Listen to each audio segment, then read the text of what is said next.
1977. Now, that was a great year in music. I got to tell you, man. 9:34 in the morning, and here we are with our friends from Guam Regional Medical City, your healthcare partner.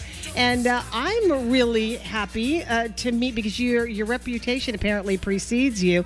Dr. Daniel Hafner is in the studio with me. Hi, how are you? Fine, thank you. It's Thanks nice to meet you. Pleasure. How long have you been here? I came to Guam in February 2015. Okay, and you've been around all this time? I have. Well, I'm glad I never got to meet you, because that would have been in an ER. That's true. I try to tell people stay out of my shop if they possibly can. Have you? Now, how long have you been with GRMC as an ER? 3 years, and I did my first year at GMH in the emergency room and urgent care department, and then worked both hospitals, and now mostly at GRMC full-time. Okay. Yeah.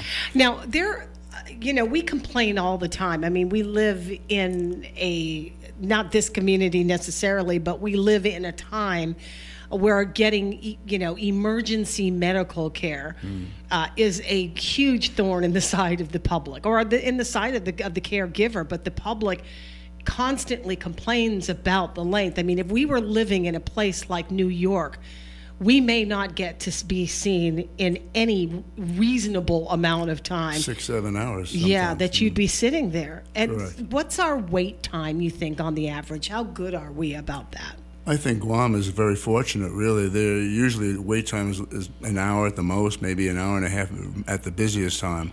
It's really not that bad at all compared to other places. Yeah.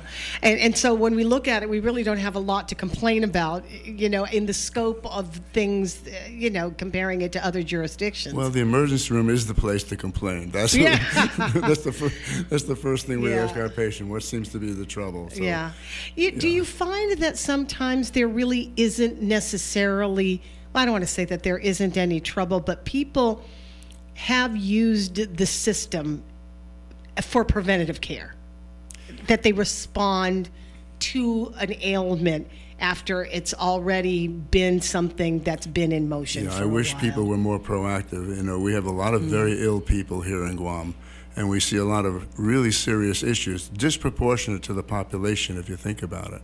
175,000 people. And we don't have enough preventative medicine here. It's a thorn in my side as a caring doctor, that I wish people would be more aware, for example, of diabetic preventative action, taking their medication for blood pressure, because we see a lot of young people, very severe hypertension, very advanced severe diabetes, which leads to all sorts of trouble like kidney disease and increased infections. We see an awful lot of that here. And so those are some of the most popular ailments that you're seeing, that complications caused by diabetes, or accidents on the roadways, or home accidents? What is? Well, we see everything in the urgent care and emergency, but diabetes is a special issue because it's a chronic condition. It's associated with increased risk of heart disease like stroke and heart attack. And we see a lot of very young people having massive hemorrhages in the brain, strokes, and we really want to prevent that. So the whole thrust of treating hypertension is preventative. You don't feel sick, but over time it damages the arteries and can be troublesome. So and we don't want people to wait till all of a sudden they crash and have a terrible infection and then wind up in the emergency room late in the game. So we'd like to see more preventative care here in Guam. Yeah. Well, I'm assuming that you're seeing a lot of the flu. Are you getting things like the flu? We're getting a big rush of flu right now. Oh my gosh, everybody has it, right? Yeah, we're flooded with that now. But fortunately, we're not seeing really bad flu. We're not seeing anyone dying or super ill. It's really cough and cold symptoms, stuffiness, congestion, cough, not illness like people fear when they hear the word flu. Is that an emergency, me feeling so uncomfortable that I can't blow my nose or I can't stop coughing? And at what point do I have to tell myself, come on, you could go see your doctor tomorrow? People define their own emergency. Right. The slightest sniffle can be an emergency to one person and absolutely nothing to another person. So, women know this about men. That's a good thing. Yeah, I'm women glad know to this hear about that. men. You know, we could feel like we're on our deathbed for 2 to 3 days and still get up and, you know, boil the eggs. Man gets a sniffle and it's like, Yeah, and yeah, I you're hear like, that all "Come the time. I on." know, you're not wrong. Yeah, all right, I mean, good. sometimes we do roll our eyes when people come in. That's funny. Well, I mean, you almost have to because, like you said, it's all relative, isn't it? Yeah. You have to respect people's definition of where they feel troubled, and then we seek to help them out. You know, that's what we do. Do you turn people over if they've come to the wrong department? Because you also have Well, I think an appropriate question is what's the difference between an urgent care and an emergency room? Now, we're fortunate at GRMC to have both together in the same building. Now, traditionally, the emergency room is open to everybody, and we can't turn anybody away from an emergency room based on our national laws. But it's really a matter of acuity or degree of problem. You know, a cough, a cold, sore throat, mild lacerations, aches and pains, sprains, these are urgent care. It's basically people who are ambulatory. They can walk in, they can walk out. In the emergency, traditionally, is more sick people, you know, elderly people, bleeding, trauma, heart attacks, chest pain, abdominal pain, severe persistent vomiting, issues that you're really knocked off your feet. Right. But it's a vague line, and so we have our triage nurse to evaluate this when people come into the emergency department. And it's really a nice thing that we have urgent care connected to the hospital, because if somebody flips to the other side and say, wait a minute, this is not just urgent care. This person's kidneys have failed, they have a white blood count sky high reflecting infection like sepsis, and they need to be more thoroughly evaluated, which takes time. And so we have the ability to work both sides of the equation, so to speak.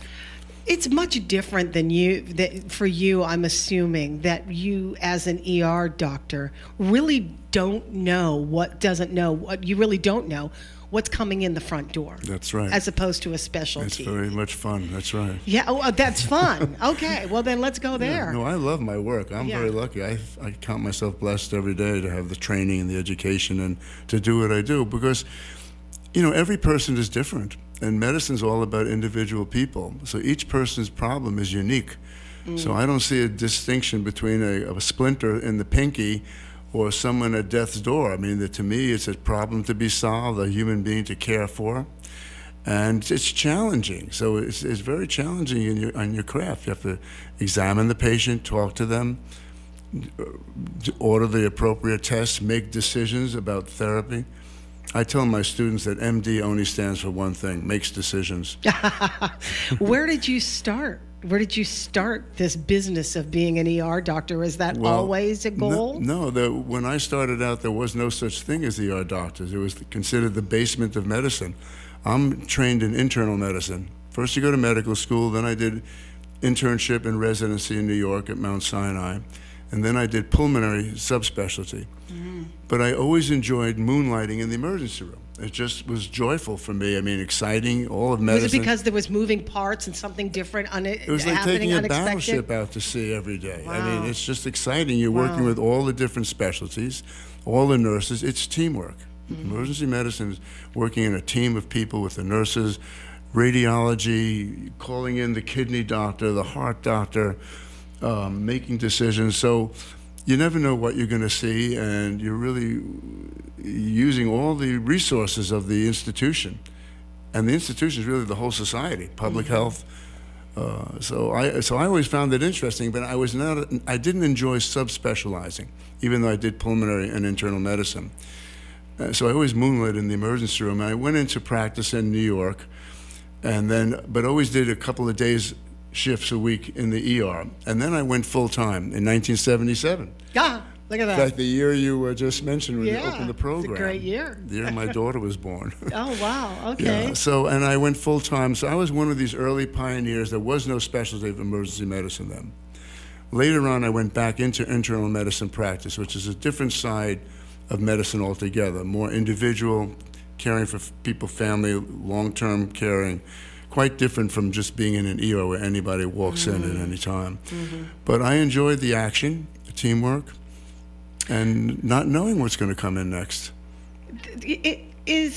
have you, I don't know if you've ever studied this sociologically, but when you see the severity or a type of injury in one jurisdiction and you don't see that in another, is there a societal message there about maybe crime statistics or what kinds of crimes are in what communities? Absolutely. You know, I mean, we have pockets of poverty where no education, no parents really around to really supervise the children. These things take their toll.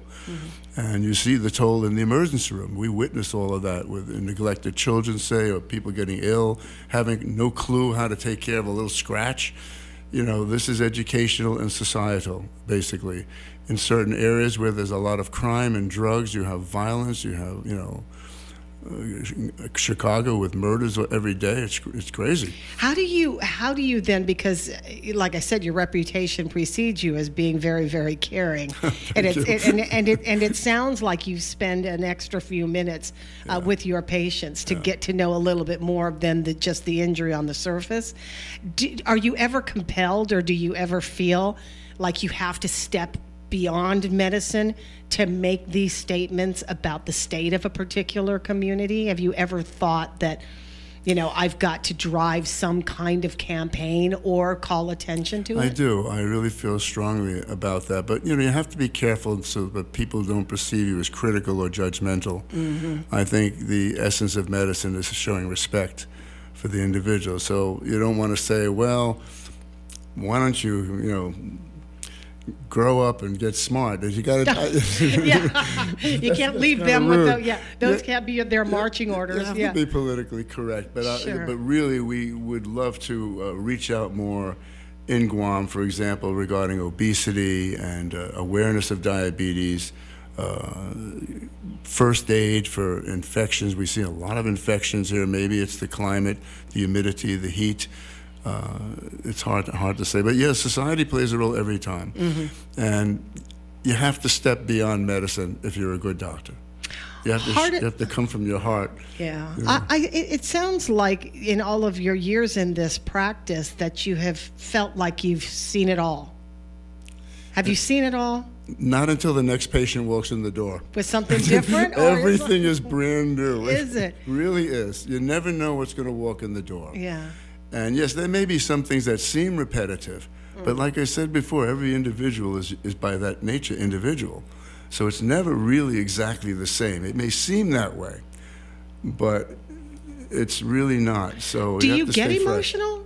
Do you get emotional in some of these cases where you see something that's happening to somebody that was was not their fault, maybe innocent, you know, children or victims? I think emotion is a big part of it. One has to tame the emotion so it doesn't rule you, but you can't kill it. It's very important to be in touch with your emotions and feelings. I think that's the essence of being human. So I'm glad to hear that you haven't built this sort of wall to help you get to the next day or to the next patient. I think it's important for doctors to take down those walls, because the brutality that can be involved, the repetition, the trauma, the negativity, the sorrow, can really wear people out or burn them out, as they say. So I tell my students and myself, how do I refresh myself? How do you go back to being a young child again in yourself? I think that's really important for all of us. So you can stay in touch with some of that vitality and not get burnt out and, what is it, jaded is the word. Yeah. I think that's a really key part of being mature and using wisdom. Try and stay fresh. In the past 3 years that you've been working in the ER scenario, you said that what you like is the sort of team attitude where you enlist specialties to come in and help you solve a problem and help make these decisions. Right. On Guam, as opposed to where you were, are the resources viable for you to continue? To be able to give that quality of care? You know, they really are. Guam has a really wonderful medical society and group of specialists, and it's growing all the time.